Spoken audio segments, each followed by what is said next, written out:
There's a 16-pound form that 85 countries now need to enter the UK. Scam websites are charging £200 for it, and as of yesterday, you cannot board a plane without it. This is the UK's ETA, Electronic Travel Authorization. It's not a visa, it's a digital permission linked to your passport that every airline, ferry company, and rail operator is now legally required to verify before they let you board. No ETA, no boarding. Not at the border after you arrive, at the gate before you leave your home country. I'm going to walk you through exactly what this is, how to get it without getting scammed, and the 5 traps that are catching even experienced travelers right now. It costs £16, about 20 US dollars. It was £10 when it launched in 2023, but they've already raised it. They've also confirmed another increase to £20, but no date has been set. By the time you book your trip, it could be even higher. It's valid for 2 years or until your passport expires, whichever comes first. It covers multiple trips. You apply once through the official UK ETA app or gov.uk website. Most people get approved in minutes, but the government says to apply at least 3 working days before you fly in case your application gets flagged for further review. Now, who needs it? Citizens of 85 countries who used to be visa exempt. That's the United States, Canada, Australia, every EU and EEA country, Japan, South Korea, Brazil, Mexico, Argentina, the UAE, Saudi Arabia, Costa Rica, and dozens more. I'm linking the full list in the description. Check it out before you travel. Now, there's 2 details that people miss. First, you must travel on the exact same passport you used to apply. A new passport means a new ETA, a new payment of the £16 fee. Second, every person traveling needs their own. Babies, children, everyone. There is no family application. One more thing. An approved ETA gets you on the plane. It does not guarantee entry into the country. The border force makes that decision when you land. You can have a valid ETA and still be turned away at Heathrow. The ETA is permission to board, not permission to enter. Those are 2 different things. Now, if your plan is to post up in a London coffee shop and work remotely for a few months, the ETA doesn't cover that either. If you're freelancing for UK clients, it doesn't cover that. If you want to get married in the United Kingdom to a UK spouse, it doesn't cover that either. This is a tourist permission only, nothing more. Tourism, visiting family, short business trips, short-term study. That's the ceiling. For anyone thinking about the digital nomad path or any kind of relocation, this is the wall that you hit. The ETA does not authorize work of any kind. What you actually need is a remote work visa or a digital nomad visa, which several countries offer, but the UK currently does not for short-stay visitors. That's a completely different strategy, and I'm going to tell you where to find the best resources for that in a minute. That's where most people are getting caught up in this. Now, this is where people who are paying for the ETA are getting hurt. There are fake ETA websites that have flooded the internet. This occurred within weeks of the program launching. Professional-looking sites, some paying for top placement in Google search results. Names designed to look almost identical to the official UK government page. The Washington Post has covered it. Malwarebytes, a major cybersecurity firm, issued a formal warning. Travel forums are full of people who paid £55, £78, even £200 for the 16-pound form. But paying too much is the best case scenario. Some of these sites never even submit your application. They take your passport number, your photo, your credit card, your home address, and you get nothing. Or you get your identity stolen. So let me make this as simple as I can. The only legitimate place to apply is gov.uk or the official UK ETA app. If the web address does not start with the www.gov.uk, close the tab. If anyone charges more than the £16, you're on the wrong site. The UK government does not authorize any third-party websites to process ETAs. None. 0. Beyond the scams, there are 5 traps in this system that is catching people right now. Trap 1. If your airplane to somewhere else stops in the UK for even a moment, you may need an ETA. Say you book a flight from New York to Rome and the cheapest option has a layover in Heathrow. You're not visiting the UK, you're just switching planes. But depending on your routing, the airport may require you to go through UK border control. This happens when you change terminals or when you collect your checked bags and then recheck them, or when your connection takes you outside the secure area for any reason. If you go through UK border control, even for 5 minutes, you are entering the United Kingdom in the eyes of their immigration system, so you will need an ETA. If your connection keeps you astride inside the terminal, where it's the secure area with no passport control, you currently do not need an ETA. But most Americans have never had to think about this. The US doesn't have these layover border control requirements domestically. The whole concept of a transit passenger needing immigration clearance is unfamiliar to Americans when traveling because of the power of our passport traditionally. This is exactly why it's catching people off guard. This applies to every one of the 85 nationalities, though, not just Americans. Any flight connecting through a UK airport where you pass through border control requires an ETA for every passenger traveling. So, before you book any flight that touches a UK airport, make sure you contact your airline and ask one question.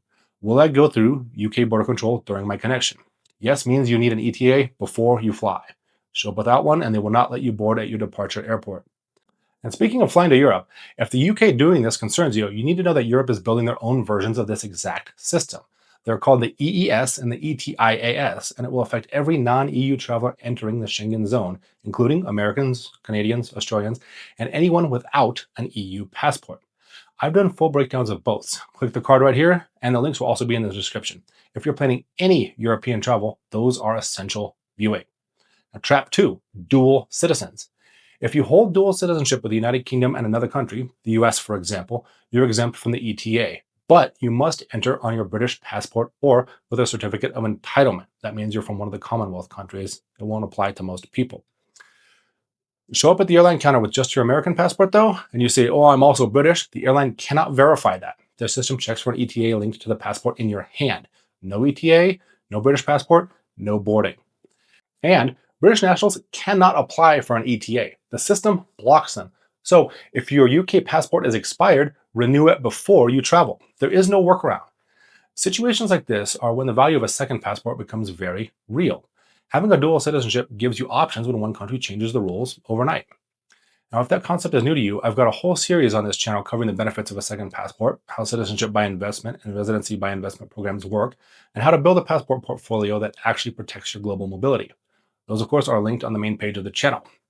Trap 3, a passport mismatch. Your ETA is locked to one specific passport number. If you renew your passport after you apply, the old ETA is dead. A new passport means a new application and a new payment of the fee. If your passport expires in the next 2 years, factor that into your timing for your travel. Trap 4, the application asks about your criminal history. If you've ever received a prison sentence of 12 months or more anywhere in the world, your application gets automatically refused. Not reviewed, refused. No appeal. Your only path at that point is a full standard visitor visa, which takes weeks and costs significantly more. Even old convictions from decades ago trigger this. If you have any criminal record, research the UK's specific immigration rules before you apply. A refusal on the ETA makes your next application much harder. Now, trap 5. Rejected and refused are two different outcomes with very different consequences.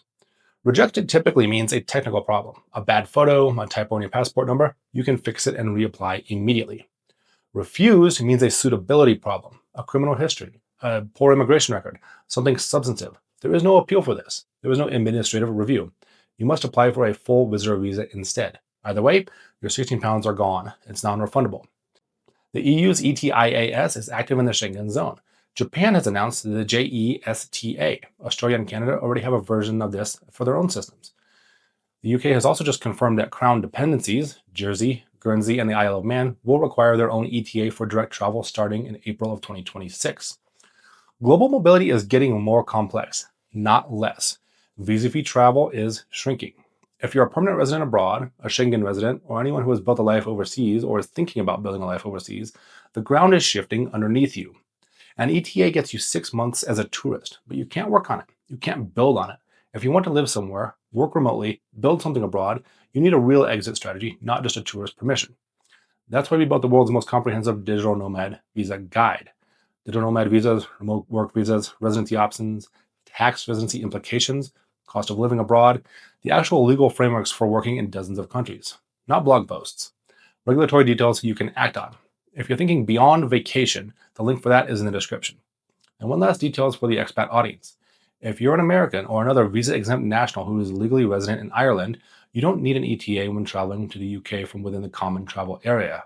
If you live in Dublin and you want to fly to London, no ETA is required. Fly from New York to London on the same passport, you will need one. Same person, the same passport, but different rules based on where you depart. Details like this are the difference between a smooth trip and a ruined one. So, for anyone planning travel to the United Kingdom in the next year, step 1, go to gov.uk or download the official UK ETA app. Apply today, it takes only minutes. Step 2, apply with the passport you're actually going to travel on. Check that expiration date against your travel date. Step 3, if you hold dual citizenship with the UK, don't apply for an ETA. Renew your British passport instead.